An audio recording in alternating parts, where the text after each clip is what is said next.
ഒരു കാരണമുണ്ടെന്ന് പറഞ്ഞില്ലേ? അതെന്താണെന്നറിയണ്ടേ?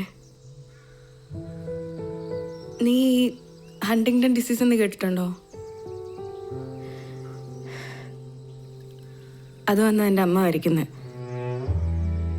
അവസാന നിമിഷം സ്വന്തം ഇഷ്ടത്തിനൊന്ന് ചലിക്കാൻ പോലും പറ്റാതെ, അച്ഛനെ തിരിച്ചറിയാൻ പോലും പറ്റാതെ, ഈ അസുഖത്തിൻ്റെ പ്രത്യേകത എന്താന്ന് വെച്ചാൽ അത് പാരമ്പര്യം. മറ്റൊരു പ്രശ്നം, ഇതിന് ചികിത്സയില്ല.